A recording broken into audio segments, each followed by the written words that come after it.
కృష్ణ కృష్ణ కృష్ణ హరే హరే హరే రామ హరే రామ రామ హరే హరే. జై శ్రీకృష్ణ పరమాత్మ, జై హరి బోల్. అందరికీ వందనాలండి, నమస్తే. So welcome to my channel temples journey life. Please subscribe to my channel temples journey life. And also ఇంకో ఛానల్ వచ్చేసి టెంపుల్స్ ట్రావెల్ లైఫ్ చేయండి. ఇప్పుడు నా ఛానల్ ఎవరైనా సబ్స్క్రైబ్ చేసుకోకుంటే నా ఛానల్కి సపోర్ట్ ఇవ్వండి. దయచేసి ఎప్పుడైనా సబ్స్క్రైబ్ చేసుకుని సపోర్ట్ ఇవ్వండి. Please subscribe to my channel temples journey life. And ఇంకో ఛానల్ వచ్చేసి టెంపుల్స్ ట్రావెల్ లైఫ్ చేయండి. Please support, please subscribe. So video నచ్చితే లైక్ చేయండి, షేర్ చేయండి, కామెంట్ చేయండి. వీడియో ఎలా కామెంట్ చేయండి. మీరు వీడియో ఎక్కడ స్కిప్ చేయకుండా చూడండి దయచేసి. మీరు చెప్పిన గొప్ప మద్దతు. సో నా రిక్వెస్ట్ అది. హరే కృష్ణ కృష్ణ కృష్ణ హరే హరే హరే రామ హరే రామ రామ హరే. ఇది శ్రీ కోదండ రామాలయం అండి. ఇది బోధవాడ.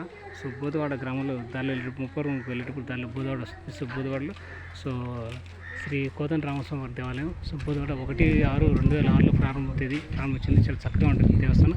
ప్రతి ఒక్కరు ఈ ఊరికి వెళ్ళేటప్పుడు మీరు ఈ ఊరు గ్రామ ప్రజలు కానీ, వేరే ఊరు గ్రామ ప్రజలు కానీ, బాపట్ల జిల్లా ప్రజలు కానీ, ఇతర జిల్లా ప్రజలు కానీ, ఆంధ్రప్రదేశ్లో ఆంధ్ర రాష్ట్ర భక్తులు కానీ, అందరూ రామ భక్తులు కానీ, కృష్ణ భక్తులు, వైష్ణవ భక్తులు, శివ భక్తులు, అయ్యప్ప భక్తులు ప్రతి ఒక్కరు తప్పనిసరిగా ఈ దేవస్థానాన్ని దర్శించుకొని స్వామివారి కృపకు పాత్రలు కండి, తీర్థప్రసాదాలు తీసుకోండి. ఏదైనా అన్నదాన కార్యక్రమం జరిగినప్పుడు సేవా కార్యక్రమం చేయండి, సాయం చేయండి. మీకు తోచినంత శక్తి కొద్దిగా సాయం చేయండి. ఈ దేవస్థానానికి విరాళాలు ఇచ్చి ఆదుకోండి.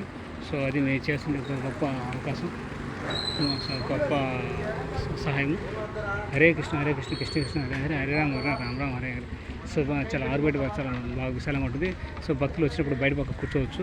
సో చాలా విశాలంగా ఉంటుంది ప్రదేశం. సో టెంపుల్ కూడా చాలా పెద్దది, చూడొచ్చు. టెంపుల్ ప్రజెంట్ క్లోజ్ చేశారు, చూడొచ్చు. సరే విశాలం ప్రదేశం.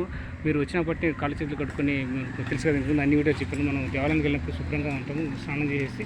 సో ఈ దేవాలయానికి వచ్చినప్పుడు కూడా మన కాళ్ళు చేతులు బాగుండవు కాబట్టి ఒకసారి శుభ్రంగా కడుక్కొని ధ్వజస్తంభాన్ని మొక్కి మీరు ప్రదక్షిణ చేయండి. గుడి చుట్టూరు ప్రదక్షిణ చేయండి. ప్రదక్షిణ చేసి సో స్వామివారికి దర్శనం చేసుకుని స్వామివారి కృపకి పాత్రలు ఇవ్వండి. అదేవిధంగా తీర్థప్రసాదాలు పూజారి గడి తీసుకోండి.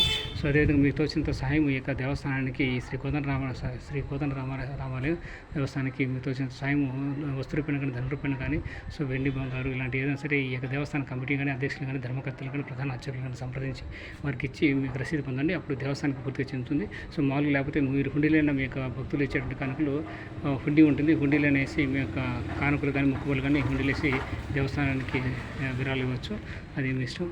సో తప్పనిసరిగా అందరూ హెల్ప్ చేయండి. మీరు అట్లా రసీదు తీసుకోవాలంటే అది దేవస్థానానికి చెందదు. హుండీలో వేయకుండా వాళ్ళకి ఇవ్వకుండా మా నార్మల్గా ఇస్తే అది దేవస్థానానికి చెందదండి. మీరు అర్థం చేసుకోండి. దయచేసి ప్రతి ఒక్క దేవస్థానానికి ఇక పూజా నిర్వహణ కానీ, అన్నదాన కార్యక్రమాలు కానీ, సో మీ ఇంట్లో ఏదైనా ఫంక్షన్లు కానీ, పెళ్ళిళ్ళు, శుభకార్యాలు, పిల్లలు పుట్టినరోజులు, సో నామకరణం చేసేదానికి, ఏదైనా పండగల పబ్బాలకి మీరు ఏదైనా అన్నదాన కార్యక్రమం చేయాలంటే దయచేసి ఈ కోదండ రామస్వామి దేవస్థానం కాకుండా ఇంకా వేరే ఏదైనా దేవస్థానానికి వెళ్ళినా చేయొచ్చు. అది ఏ ఊర్లో ఉన్నా మీ ఆ ఊర్లోనే చేయండి. ఈ ఊరికి వచ్చినప్పుడు ప్రత్యేకించి మీ బంధువులు, మిత్రులు, ఎవరైనా స్నేహితులు వచ్చినప్పుడు ఈ బోధవాడ గ్రామంలో ఉన్నటువంటి కోదండ రామానికి వచ్చినప్పుడు దయచేసి అన్నదాన కార్యక్రమం చేయాలంటే మీరు సాయం చేయండి, విరాళాలు ఇవ్వండి. చూడొచ్చు. సో చాలా అద్భుతంగా ఉంటుంది దేవస్థానం. సో ప్రజెంట్ వచ్చేసి గడిపెట్టేశారు, లాక్ చేశారు. మనం పూజారు లేరు. సో అది విషయం మీరు అందరూ దర్శనం చేసుకోండి. దర్శనం చేసుకుని ధ్వజస్తంభంకి కోదండరాముని దర్శించుకొని ఆయన కృపకు, ఆయన ఆశీర్వాదం తీసుకొని, భగవంతునికి ఆశీర్వాదం తీసుకొని మీ యొక్క జీవితాన్ని సార్థకం చేసుకోండి. సో నిత్యం మనం భగవంతుని స్మరిస్తానండి. జై శ్రీరామ్ జై శ్రీరామ్ జై శ్రీరామ్. సో అప్పుడు భగవంతుడు మనకు అన్నీ కల్పిస్తాడు, శుభం జరుగుతుంది. సో నిత్యం మనం భగవన్ నామస్మరణ చేయాలి, అది మాత్రం మర్చిపోతండి.